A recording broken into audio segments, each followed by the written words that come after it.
Welcome to the Black and White Table Talk. I've got a good friend of mine, longtime friend of mine, Cliff Riddick here. I want to just frame this very briefly.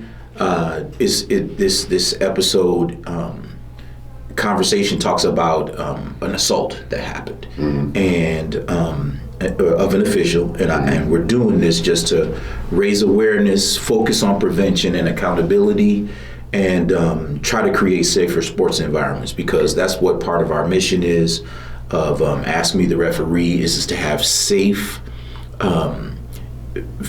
competitions all across the globe. And really this followed Cliff home, if I can say that. Yeah. And thanks for having me. I appreciate it. Let me expound on this, because it involves not just, referees, but it involves all of us as a society, as we bring these kids up into these sports arenas and things like that. The last thing we want to bring in there is a sense of arrogance and attitude in the platform of competition.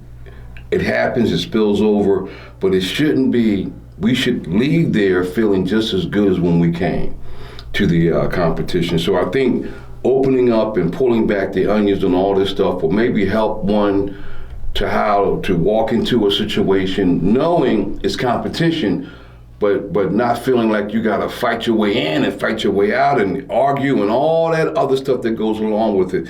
Let's find a better way to make this a good event for both. Either maybe somebody's gonna lose, okay, that's a given, but let's make it an educational scenario where we're learning from this, right? As we go on. But anyway. Yeah, no, it's perfect, because part of what we're talking about is I have an acronym. It's called ASPIRE.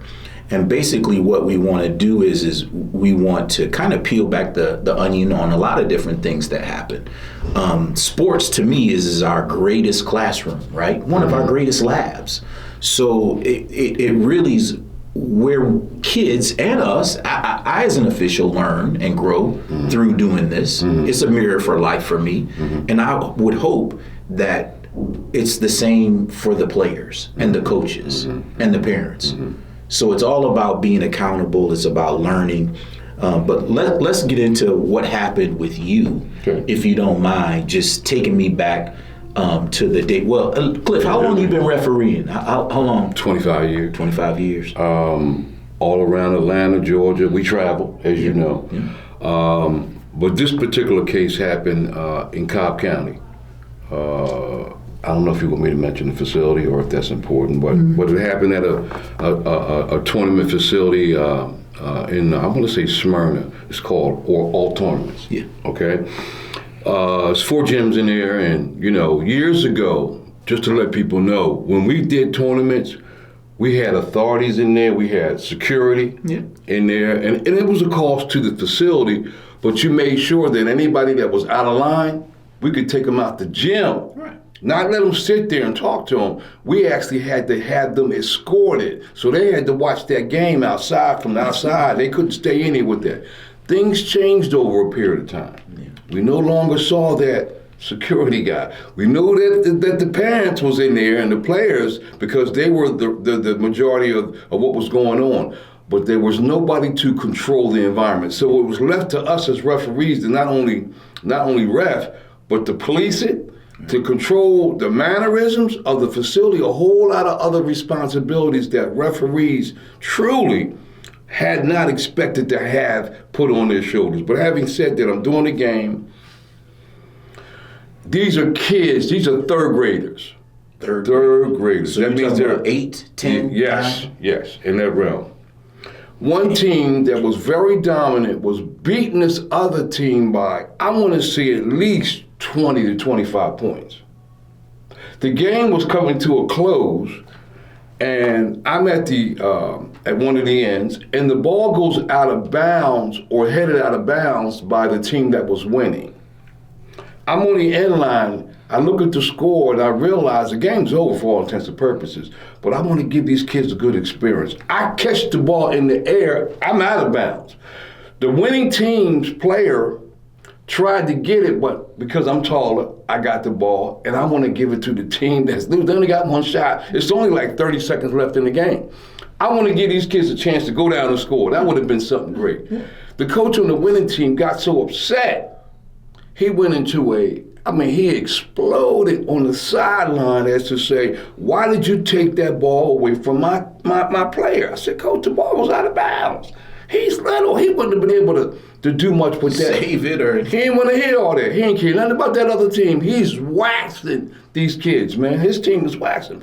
Coach, look at the score. He didn't want to hear none of that. Anyway, I said, I'll tell you what, game over.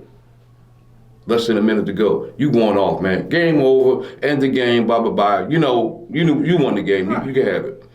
They had to hold him back on the sidelines from coming over and confronting me. So we sit, I'm refereeing with a female referee, so I'm concerned about her as well. I said, you okay to go to your car? She said, yeah, I'm okay. I pack up, I go out to the lobby, and you know all tournaments in the lobby is tight. Yeah. Right? So you got to go past people and so forth, and I'm not trying to catch eyes with nobody, I'm trying to go to my car. The gym is tight. The gym, yeah, the whole thing is tight, yeah. It's really, the fans are right there. Right. I've seen players hit their head on the benches, bleachers back there. The gym is very, very close. It's a concise So for gym. you to grab the ball, really, it's no big deal. But I'm sorry, man, go ahead. But they were, the point I'm trying to make is that I was trying to make it at least an end of the day for the kids that were losing. At least let them feel good about it.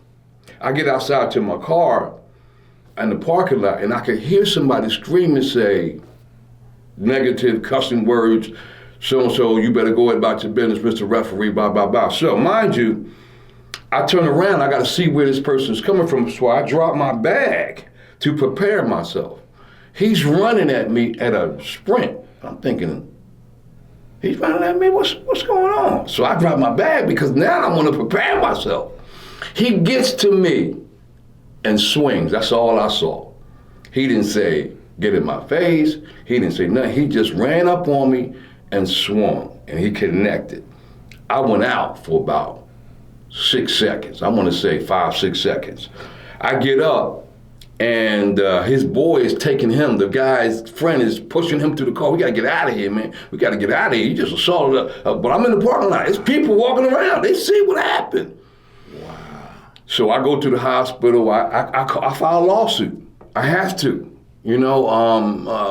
to let these people know you just can't let people in your gym and let them cause problems. But this guy is a coach.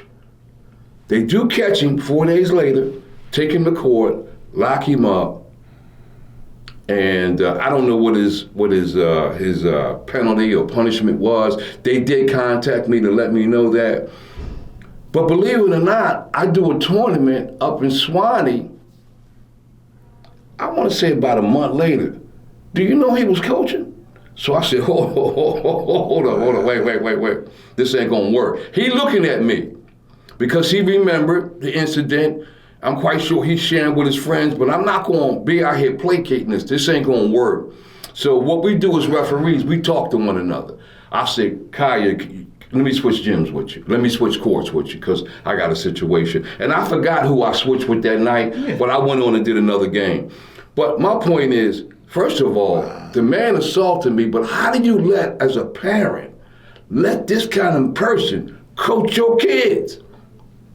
They're supposed to be doing background checks, but unfortunately, we have a low pool of coaches.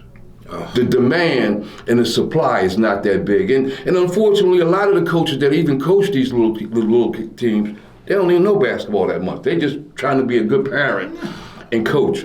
What hurt me most of all was the fact that he was allowed to go back and coach these kids again. Oh, man. I personally wouldn't want my son or daughter to play. I wouldn't think for that. them. You know what I mean? That type of character is just not acceptable in kids are looking anywhere. Anywhere. Yes. I mean, we're basically saying what he did is okay, right? Yes. Not only that, but he's okay to coach my kids again because, I don't know, we have this mindset that we could, as long as we get a good guy that's knowledgeable, we'll forget about the negatives that he brings to the table. We'll just let him go here because he's gonna make my kid great. He's gonna make my kid a good player. He's gonna do all this for my kid. But look at the image that he's presenting to your kids. They saw that. They knew what happened because he got locked up. He did. I don't want that to happen to anyone else. It caused me, I probably refed another year, and then I said, enough's enough. Because after a while it gets to us as human beings, we are human beings first. But we referee on the court, and you don't hear the things that we hear all the time. Because we on the whole court, people saying things to us, and we joke around with it, we play with it, but when somebody takes it serious enough to want to attack a referee or a person in general, you threw the whole experience out the window, the whole thing. Now we're on a different level, because guess what? Most of the guys that I know, I'm gonna say a handful, they carry. And when I brought that up, most guys asked me, you ain't had your gun with you? I didn't own a gun. Thank God I didn't own a gun. Right. Because if you think I wouldn't have went out there and pulled my gun out at that time, and then I would have been the one probably going to jail having explained what happened. So I think that this is a learning experience for a lot of us. I haven't did games in a good while, maybe about 10 years. So I don't know what the atmosphere is like now. And now you put money in it, NIL, money with these little young kids and what have you. So you poured gasoline on the fire and think that you're solving a problem. Let me tell you something. I don't know where to go. I just know for me, before I got angry and had to do something out of my spirit, it was better for me to leave it where it was at that time. And I had a lot of fun roughing. I really did. Oh, man, I remember working with you, man. I mean, I've been doing it 20 years, maybe close to 25 too, and you were one of my mentors. I mean, I brought a lot of guys in. We had a good relationship. We had some good relationship. Look, man, some of my great friends are officials. Yes, I mean, and it's just something where we just have a bond, a camaraderie going through games, and if you remember when you first started. When you stopped, did you think the behavior was getting bad, was getting worse, stayed the same, or was getting better? How do you, when you stopped refereeing? I think it was getting worse. And let me say why. I did a game again with young kids, and I had one little black kid out there who was just really attitude-ish with everybody. So I called a foul on him. He came to me in my face and said something to me that I would never expect a little kid to say. So I looked at his coach to say, what's wrong with this kid? I had to call a tackle on him. I never called no tackle on no kid. You know that little kid, the coach said to me, hey man, he got a problem. He got a, what you call it, I want to say DOA or whatever you call it. We diagnosed it. Yeah, whatever. He's I forget how we termed it. And I'm thinking, dude, he seemed pretty intelligent to me. He's one of your best ball players. And you're letting him get away with talking to adults like this? Like this? After the game was over. And of course, everybody switching, going out. They came to me and acted like I was in the wrong because of the way I treated this kid. I'm thinking to myself, are you serious? This is where I wonder where his parents are at, what they doing, how they raising him. And that was the moment I realized, I can't be disrespected like this. First of all, you're doing it not for the money. Okay, let's keep that up front, okay? A referee was not something to think that you would go, unless you got to that level where you were doing high school, college, deep into the thing. But realistically speaking, it was too much for me to handle because I was going to have to come out of my flesh. And I was afraid of that. Be it with a parent, be it with a kid. And the last thing I wanted to do was confront a kid. And most of these kids, especially when they did high school, they were bigger than me. You know what I mean? So the last thing I wanted to do was step to a kid and have their parent have to defend them when really the kids are in the wrong. The image that's portrayed today in basketball and sports in general was that we as referees don't know what we're doing and that the players are always right. If you look at the NBA today, every time a whistle blows, this is the first thing a player does. It couldn't be me. Now the kids are following the same thing. The coaches are saying the same thing. We out here for a reason. We want to control the game to the best of our ability so they can have fun and we can have a clear, honest winner of this game. Not to think that I don't see the calls. We didn't get to the point now. Well, by the way, when he and I got into it, there was only 2 referees. All right. for varsity games, for basically every game, right? They did that for a reason. You say what you want, they did it for a reason, and it's working to a degree, I would think. But realistically speaking, it should have been there a long time ago. No doubt. Especially at the high school level. Right. And at that level. And even at the NBA level, I mean, I think we've experimented, Cliff, with having 4 referees, 5 referees to see if it makes the game better. Wow. You know what I'm saying? Because you just can't. We can't catch everything. Can't catch everything. I mean, if you think about it, there's 5 matchups in any basketball game. And I think basketball is probably one of the hardest sports to officiate, right? You're moving, you got pairs of people typically that are playing against each other. You know, so if you figure that each official essentially has 1.5 matchups to cover, generally, right, on the court. Yes, on the court. You know what I'm saying? Angles. 5 pairs. There's 5 pairs of people, and typically each official has 1.5 pairs to cover. Right. Right. I mean, it's no way. Right. It's There hard. really is no way, right? And really, what I've been taught is don't always look at the ball Oh yeah, no. when you're reffing. No. That's an easy thing to do because you're thinking, Ball watching. We call ball's it where ball you're watching. ball watching, but you don't see the other 4 players Yeah, no. that what they're doing that could cause havoc, and that's what you have to be conscious of. But that was my reason for pulling away. I think you're right. It showed me a more negative side. When I got into the game early, it was nice, it was fun. You did the kids, you just enjoyed the whole thing. Later in later years, for me, it became walking in the gym. Yeah, I mean, it's sad, man, that, you know, we have to bring, you know, a pistol into church to referee a game, right? There's something really wrong with that. Yes, it is. You know, I mean, we're getting assaulted at churches, you know, everywhere. You know, somebody told me that there was a baseball game, and it's not just basketball, right? There was a baseball game. A parent drove their car onto the field to try to hit an umpire. Oh my God. I mean, I'm just like, what's going on, man? Have we normalized this poor behavior that much? You know what I'm saying? I mean, Good question. we've just it's now. I think there's just so much violence and poor behavior. Man, I had a kid, man, and the kid probably was 17. He told me to perform a sexual act on him. We were at the free throw line. Really? No lie. No lie. We were at the free throw line. I threw him the ball. I threw the kid the ball. And the guy who fouled him, he said, my. I said, excuse me? I said, what'd you say? And he said it again. That's the crazy part, right? I'm like, I thought he would have said something different.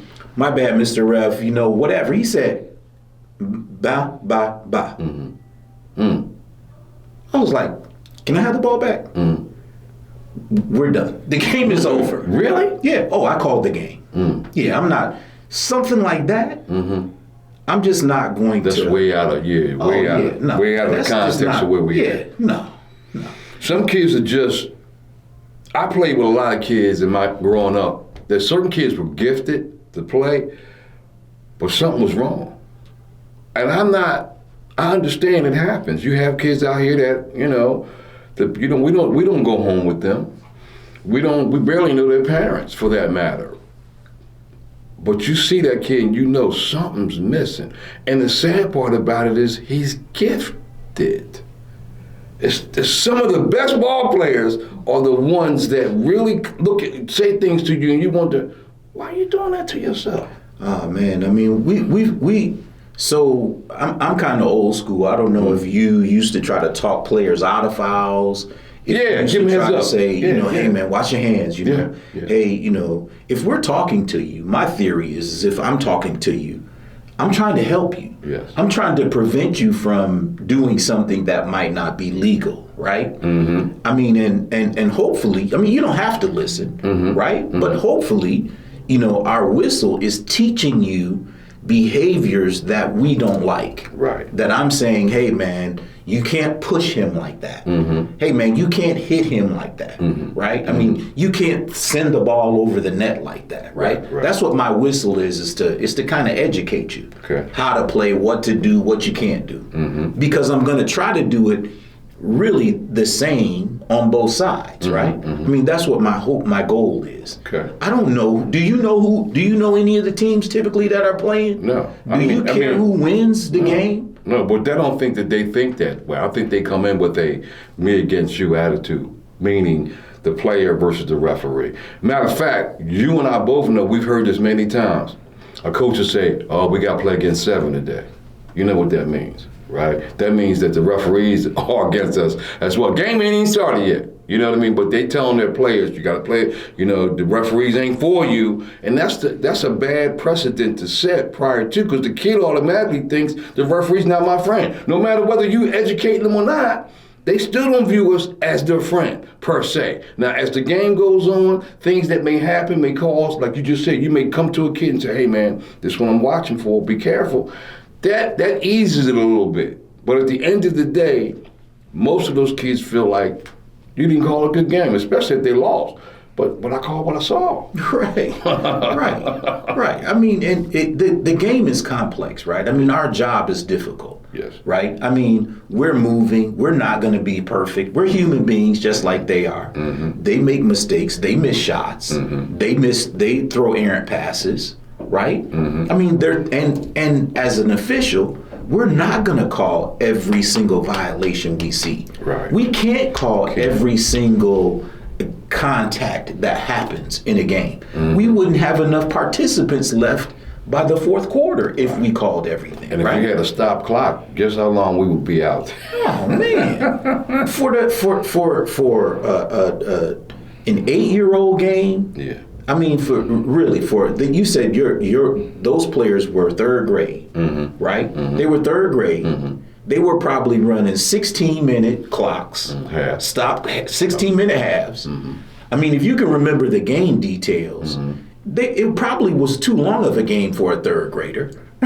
You know what I'm saying? I mean, and you're only gonna have a couple good players on that floor. Come on, that were decent. Other than that, it's all about development. There, the thing that concerns me is that really parents think that their kids are better than they really are. This is a development. You have what they call, in the NBA, they call it a development window. In other words, your ceiling, right? With these kids, they so far removed from their ceiling that, what are you talking about? What he or she is doing now, they probably won't do a year or two from now, because they'll learn from that. But let's not put it on the referees to assume that I can see your kid's deficit and I'm supposed to protect them because he or she can't dribble. I'm going to let you get away with that a couple of times because that's the fun of it. They'll learn. But don't expect me to protect your child because he or she may be better than the other children, so you're going to be upset with me when I don't make calls in his or her favor. It's not a fair assessment, but at the same time, all these kids are learning. Parents, don't get upset. Don't get mad at the kid because they make a mistake. We all make mistakes, and I think that we're missing it when we're getting these kids in sports, thinking that they're going to be the next whatever great player, whatever it may be, when really it's still a learning process. Hello? Kid ain't ready. He's not as good as you think he is or she is. But they're learning. So don't take it out on them, and please don't take it out on me because you got to go home with this child. Right. And the bottom line is that, even with NIL, and the money that's coming into, high school kids' pockets, there's still only a select few that are going to make it to the next level or that are going to get paid, right? That percentage is still small in comparison to the number, the tens of millions of kids that are playing. Yeah, it doesn't really change that much. You're right. Right? I mean, we got, 30 million kids, 40 million kids that are playing youth sports now. Is that a number? Yeah, that's a number. Oh, yeah. I mean, it's crazy, right? Yeah. I mean, and it's taken the place, those numbers have grown, right? I mean, volleyball, lacrosse, football, basketball, soccer, hockey. I mean, all the sports are growing, right? Field hockey. It's just unbelievable. But still, the number of kids that are going to play in the pros is 25%. Of every kid that's playing youth sports now, right? So really, I mean, I think that's part of the solution, is to educate parents, hey, your kid is good, but they may only. Here's probably where they're going to be able to play. Yeah. You know, they probably won't be the next LeBron James, who's a savant, right? I mean, I think those are hard conversations to have with parents. You know what I mean? But we're looking at an unfinished product. And I don't think any of us can literally sit here and say, just because my kid is this. I was watching the thing the other day about a kid's dad that was coaching him when he was little. This little boy was so good at an early age, but guess what? When he got older, his dad put him in tournaments. One, he stopped growing. Okay, he grew only about 5'4" or something like that, 5'5". He could handle like the best of them. Right. But he was too small to play competitively the way his dad wanted him to play. Unfortunately, I don't think the kid ever made it, but they got film on him. Right. You know, and he was.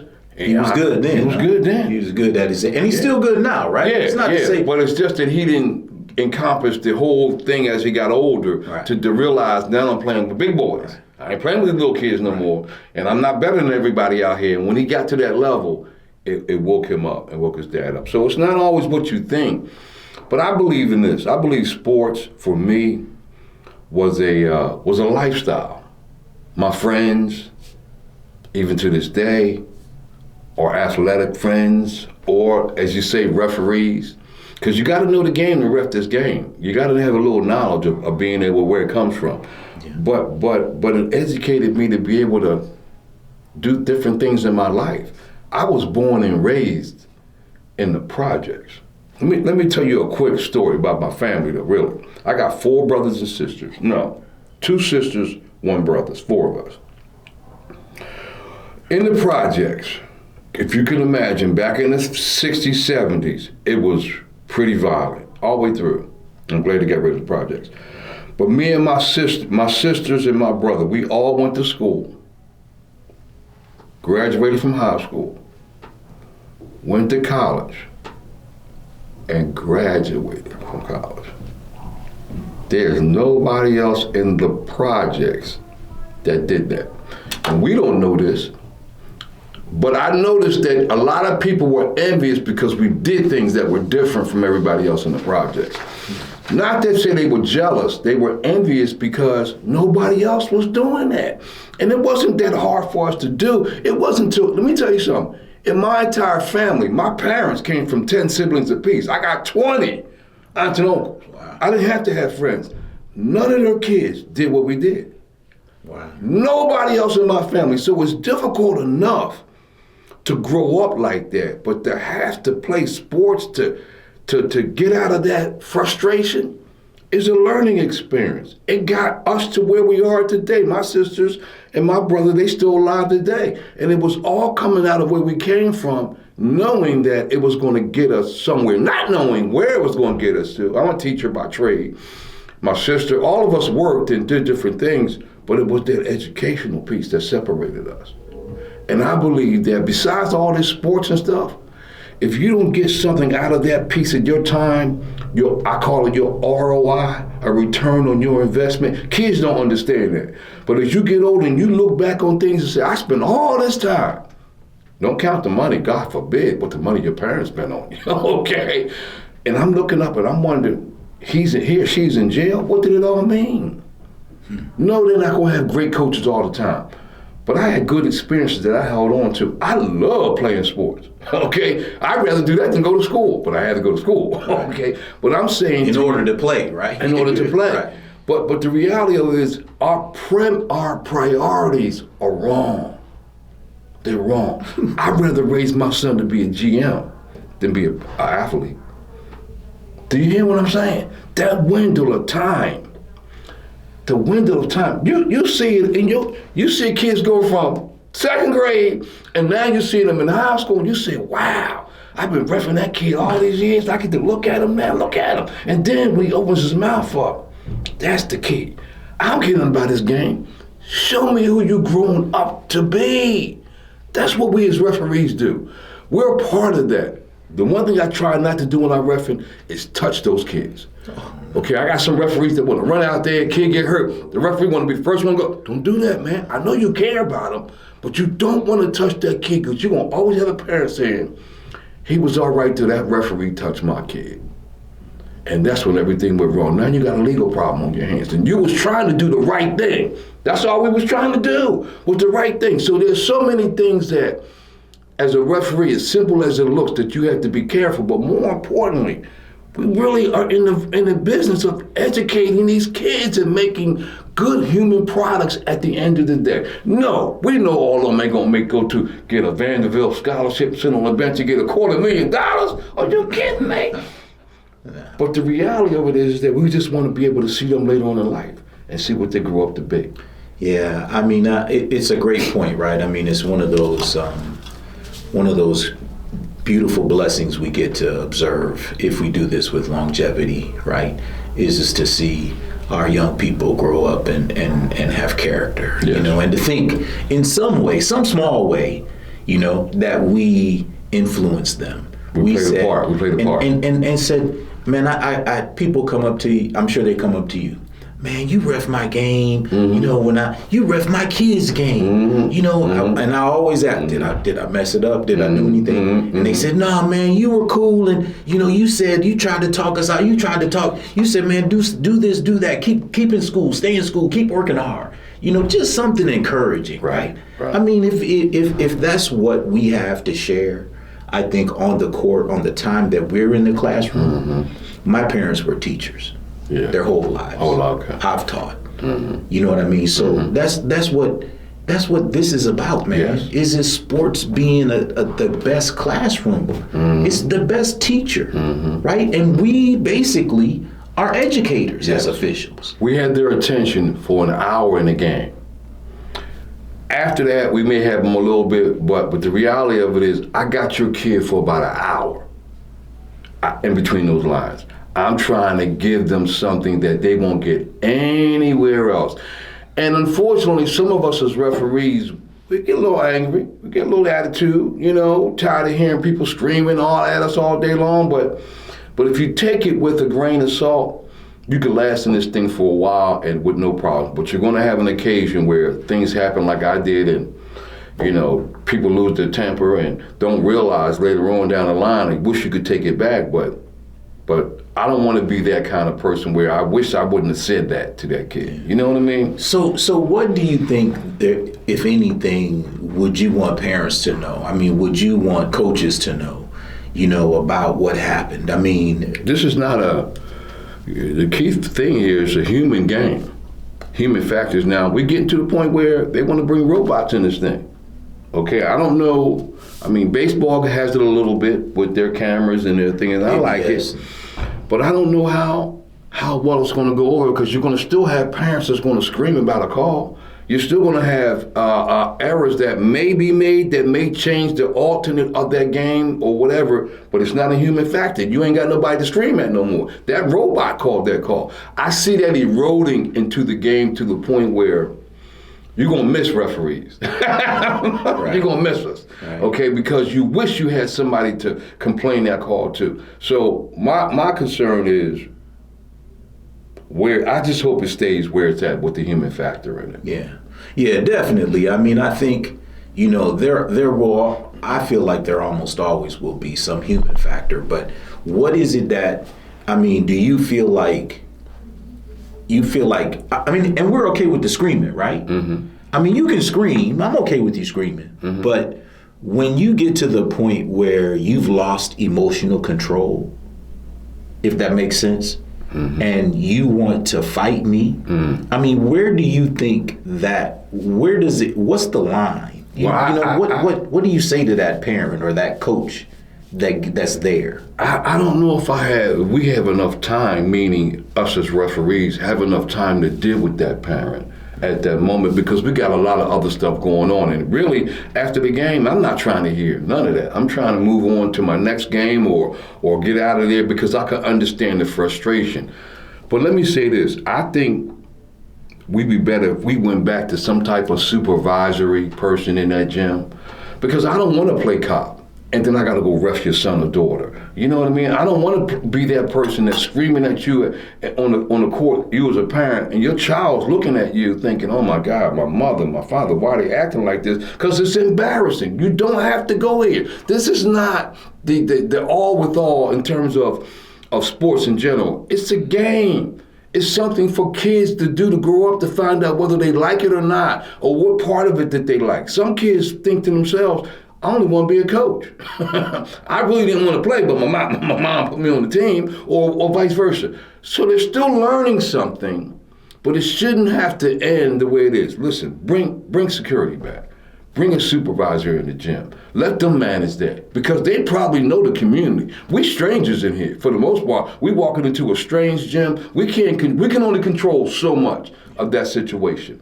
But I don't want to be going over to a parent trying to ease them down in the middle of a game because they upset about something, or having to explain to them, Kai, like we do, the rules, right? Because most parents don't know the rules of the game, and explain to them why you made that call. We don't have that kind of time.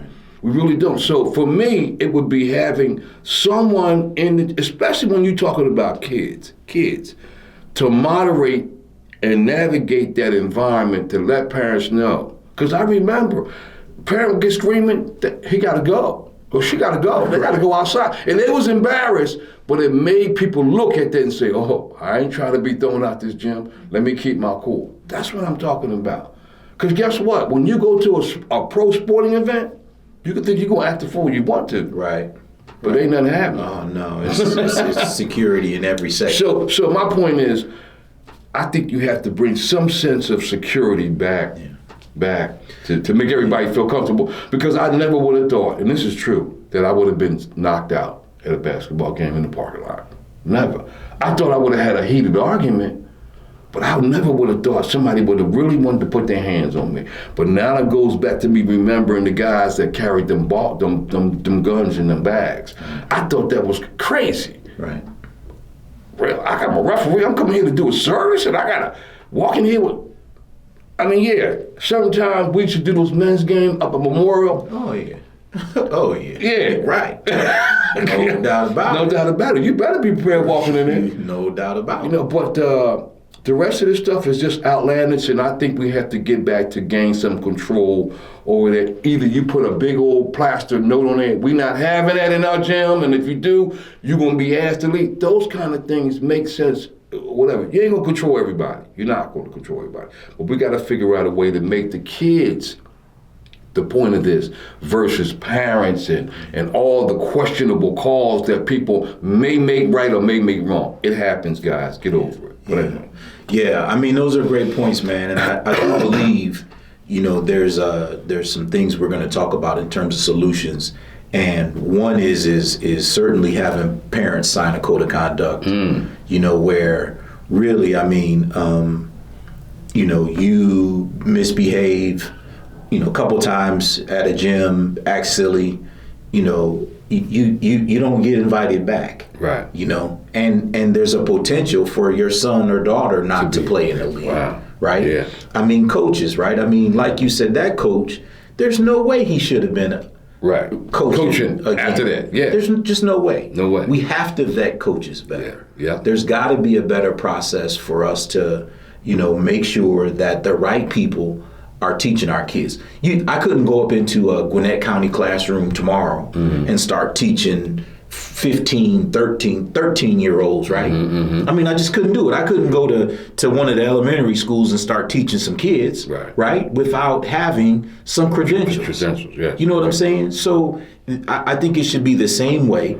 If my child is that important, that I want to know who I am trusting my time, my child's time, my money, into teaching my kid, right? Yes. I don't know him. I don't know this coach. Right. You know what I'm saying? Yeah. And I'm going to let him have my kid for 5 hours, 10 hours during the week, and 12 hours on the weekend. You understand what I'm saying? Sure, absolutely. I think it's important that parents get involved, But to what extent? That's the question. What you're saying. It's fine to take your kid home and coach him and do all these kind of things, but let's remember the concept of what we're doing here. We're educating kids, whether it's in a sport, whether it's in a tutorial event where you're teaching them something. The bottom line is they're absorbing a lot of things as they grow up. So the question is, where do we play a part as referees and you as a parent? Because I always say this to a coach. I'm not quite sure we all said this. Coach, you're only going to be able to do one or two things out here. You can have this whistle and you can ref, but you can't ref and coach at the same time. No, you can't. You can do one or the other. And I think that a lot of coaches know what we mean when we say that, because I'm not going to have that, and that lets them know, don't tell me how to do my job and I won't tell you how to coach. Right. Okay, that's really what makes it simple. But we need to get back to some grassroots things to let kids know it's not good to act like your coach just did. Okay, because there's repercussions to that. And let them know that and see it and know it for real. Now, if you a parent gonna let that kid go back and be coached by that maniac or that coach that's screaming and hollering, that's on you as a parent. But I know that's not the right way all the time, even though you think it is. Because, by the way, a lot of these kids don't have two parents in the household. So one parent got to take care of managers, and you overlooking certain things. You're not realizing it, but I can't blame you on that because it's you by yourself, a single parent. I get that, but don't just bring your kid here and drop him off and think that he's going to come out better when you're not ingesting anything either. It's a combination of things.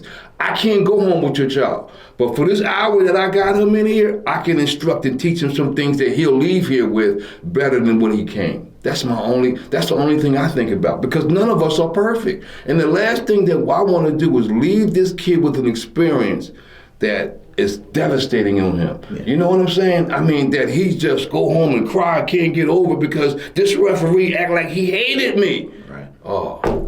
That's a bad experience. Right. And you know what I think is a great point, right? I mean, and it's questions that we've asked on the podcast, right? What are we teaching the kids? What am I teaching them, right?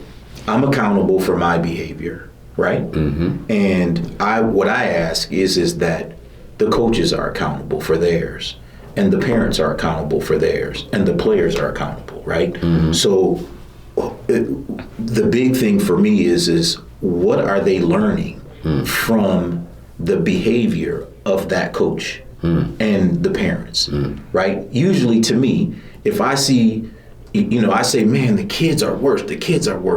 I really think what I'm saying deep down, Cliff, is that the parenting has gotten worse. Mm-hmm. You know what I'm saying? I mean, I hate to say that. Mm-hmm. I really do, man, but we behind a passionate, and I say the word crazy, right? But I really say it tongue in cheek.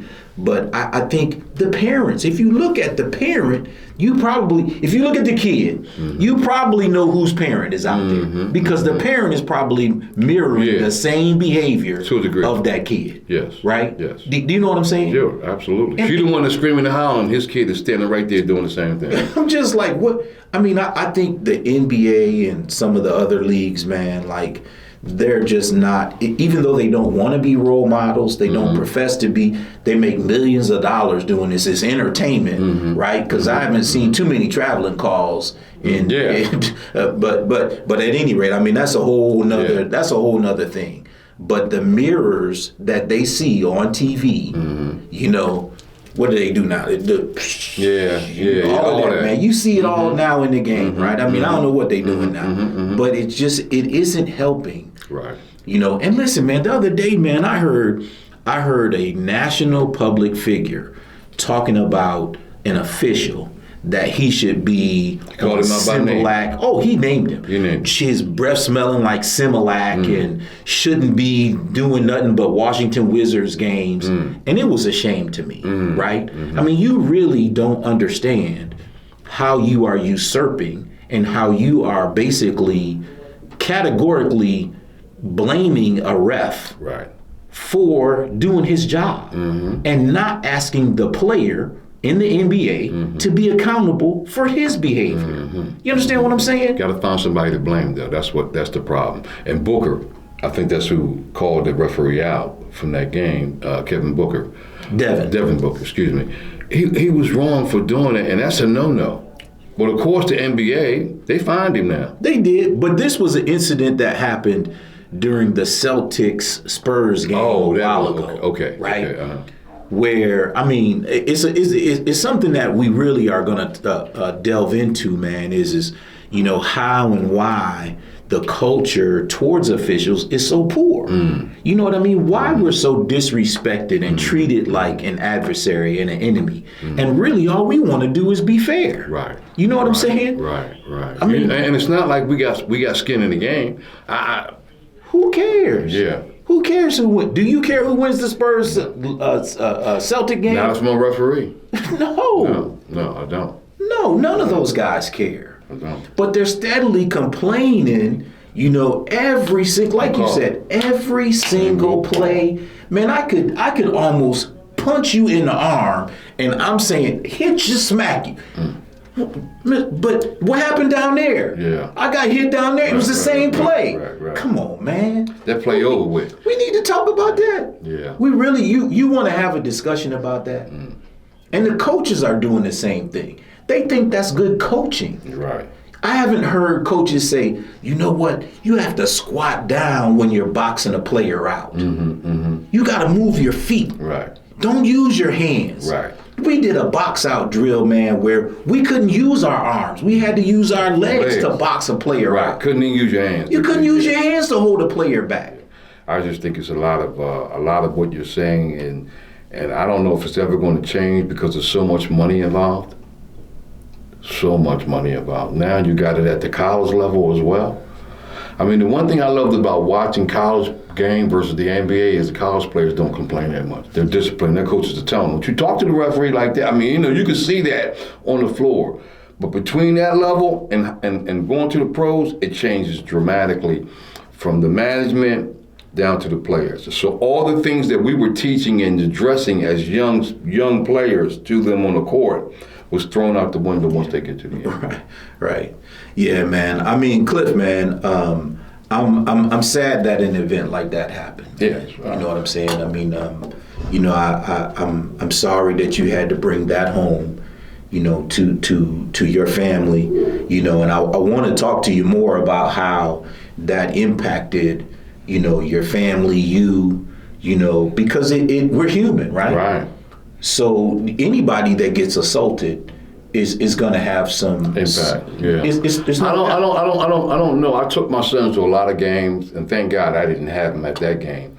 But I tried to keep it separate because I don't want them to come to a game and wonder if their dad is going to get into a fight or argument or anything like that again, because they're not going to want to come out and see that. They won't want you to do it either. Right, exactly. Be concerned. So I tried to keep it as quiet, and a lot of things that went on in the gym, I wouldn't always bring it home to them. I would just let them know, I did games tonight and we had a good time, and that was it. They didn't need to know all the ugliness about what had happened, and it doesn't get any easier. We're sitting here talking about kids, but it doesn't get any easier when we're doing adults either.